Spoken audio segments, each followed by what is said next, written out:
की वजह से कहाँ आएगा? नुकसान किसका हुआ, तुम्हारा या उसका? तो जब जमाने में एक चीज अल्लाह अता करता है हक, तो मुखालफत उसकी होती है। अगर उसकी मुखालफत ना हो, हक ही नहीं। और जब बड़े बड़े भी मुखालिफ होना शुरू हो जाए, ये शर्त है कि वो हक हो।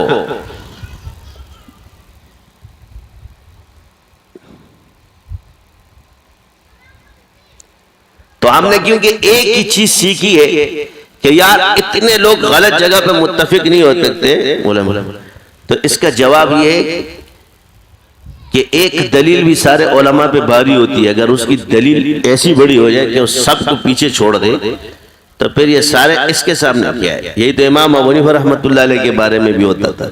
लेकिन जब वो दलाइल देते थे तो सब कायल हो जाते थे।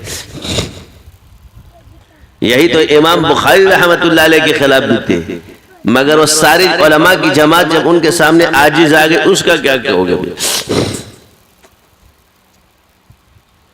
तो जिसको अल्लाह इल्म दे, सिलसिला देगा तो उसको इल्म भी देगा, नाम नहीं देगा। अगर सिलसिला दिया है तो उसका इल्म भी दिया है। हमने तकवा मुत्तकी होने के दावे नहीं करते। इंसान है, क्योंकि अल्लाह ने फरमाया अपने आप को नेक मत समझना, मगर इसका यह मतलब नहीं कि अल्लाह ने मुझे सिलसिला भी नहीं दिया है।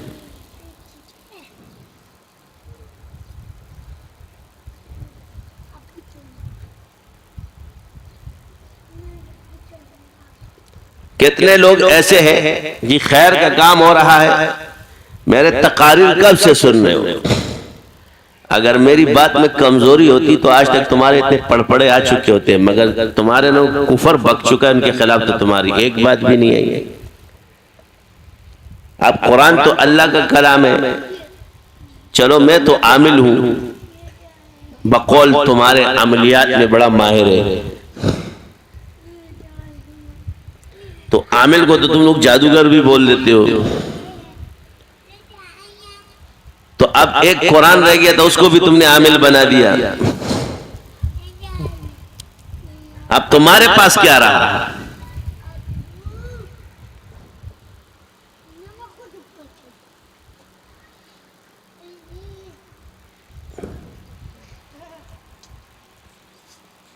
किसी ने बोला इस पर कोई भी नहीं उठेंगे, सारा तकवा कहां जाएगा?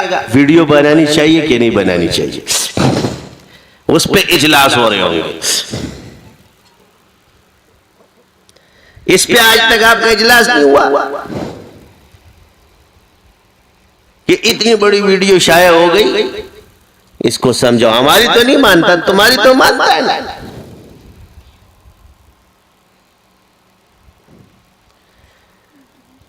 मुंह से सरेआम लोगों के सामने बात बोलना आसान है, मगर सरेआम तौबा करना मुश्किल है। इधर पता चलता है कि तेरा नफ्स बना है या नहीं बना। एहसास हो चुका होता है कि हम गलती कर चुके, मगर अब लोगों के सामने इकरार कैसे करेंगे? यानी आप अपने गुनाह छुपाओ, ठीक है, मगर कुफर नहीं छुपाओ। आप कलमा पढ़ोगे, लेकिन क्या होगा? दा जुड़ोल पक्कार दी कनी दी जुड़ोल पक्कार, टाइटल शाया हो जाएंगे। जायज है हमारे यहाँ, दबा के हम बनाते हैं। जिस चीज को अल्लाह ने हराम नहीं किया, हम उसको हराम ही नहीं समझते। मत बनाओ। और मसला फुरूई है, जो बोलेगा हराम है वो बनाएगा, उससे अल्लाह पूछेगा।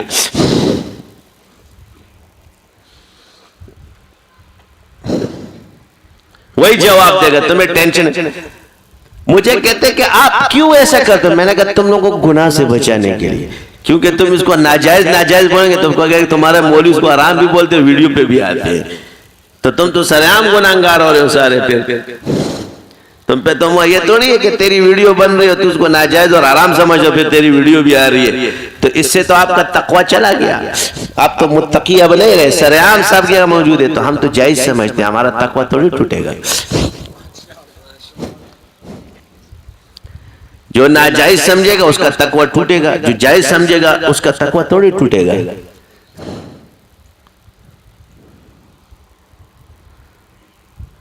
तो मैं तुम लोगों को मुत्तकी बना रहा हूं, वरना जो तुम बोल रहे हो इससे तुम्हारा तकवा गया। अब रही इसका इस्तेमाल, तो भाई इसका इस्तेमाल हराम में हराम है और हलाल में हलाल है। बस ये आपका जवाब होना चाहिए। ये नहीं बनाने पूरा मुतलक इस चीज को बोल लेते फिर खुद भी फंसोगे। सारी सबसे ज्यादा तो तुम लोग ही क्या रहे थे। आज के बाद मेरी वीडियो नहीं बना, जो पिछली बनाई इसमें तो तुमने तौबा कर ली, आइंदा फिर बन गए, फिर क्या करोगे।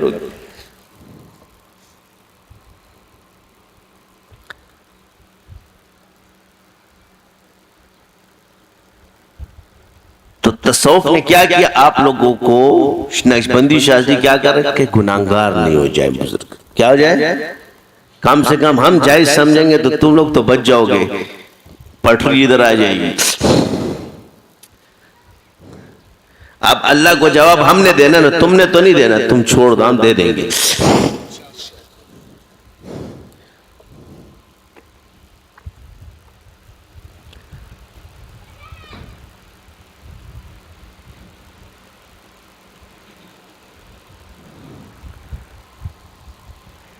तो ये चीज, ये स्पीकर है, इस पे गालियां देना, किसी को बुरा भला कहना नाजायज है। इस पे कुरान पढ़ना जायज है।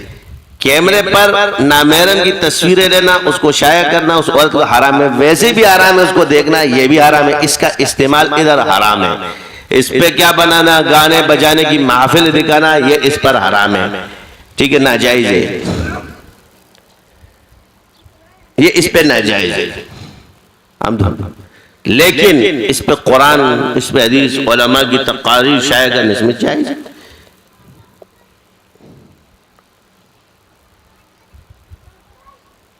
फी नफ्सी, ये चीज रखना अपनी जात तक के लिए, लोग अपनी हो करते, इसमें क्या है। तो मैंने कहा ना, वहां वो कुफरियात बक रहे होंगे, उधर इनका तकवा नहीं जाएगा। जैसे कि एक लिख देगा मुफज़िल शिरक के तो फलाए, और इधर नहीं आएगा कि भाई ये क्या हो रहा है। तो बात ये पीछे सारे बुजुर्गों को तुम मुशरिक बना देते हो, तो फिर तबक़ात सूफिया पूरी, फिर तो अस्मा और रिजाल की इतनी किताबें पढ़ी है, उसके बारे में तेरा किया ख्याल है।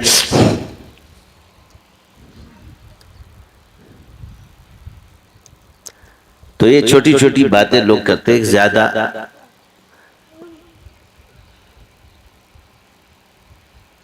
इनको एहसास भी नहीं होता कि हम पीछे किसको वो बना रहे। अब अवाम अगर ताजीम की हद तक किसी बुजुर्ग की ताजीम करती है तो उसको नाजायज मत कहो, क्योंकि शरीयत इसको नाजायज नहीं। उस पर तुम एतराज क्यों करते हो, ये तो तुम्हारा एतराज शरीयत पे हो जाएगा। ठीक है, आप मत करो, आप औला पर अमल करो, मगर अगर वो गैर औला पे तुम्हारे नजदीक अमल कर रहा है तो तब भी तो शरीयत पर ही अमल कर रहा है।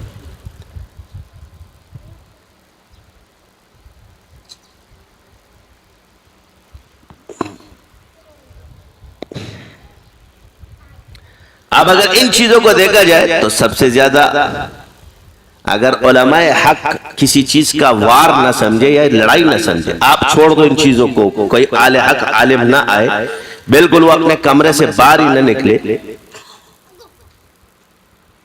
और अल्लाह अल्लाह करता रहे और अवाम बिगड़ती रहे, तो जब अल्लाह का आजाब आया तो फरिश्तों ने कहा कि या अल्लाह उसमें तो एक अल्लाह फरा सबसे पहले इसको गरक कर। ये दुनिया बिगड़ रही थी और ये खुद अल्लाह अल्लाह कर रहा था। यानी इसका मकसद यही है कि लोगों को अल्लाह की तरफ बुलाना, ये अल्लाह का पसंदीदा, अल्लाह को पसंदीदा अमल है। और हम बेहतरीन उम्मत के तौर पर पेश किए गए कि आप निकाले गए हो किस लिए कि आप दावत दोगे। अब दावत के जराए को इस्तेमाल करना, अब पूरी दुनिया में दावत किस तरह पहुंचे, अगर आप नहीं करोगे तो वो बुराई फैलाएगा, गलत आदमी आएगा, वो गलत लोगों के पास जाएगा, उसके करोड़ों फॉलोवर होंगे।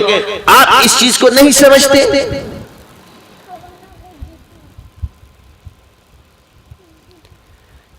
ये शरीयत तो आपके लिए आसान होगी, आप कमरे में भी इसके जवाब दे सकते, उसके बाद जाने की जरूरत नहीं है। उसकी जहालत की बातें सुनो और यहीं से उसको फेंक दो, जब लोग सुनेंगे तो खता।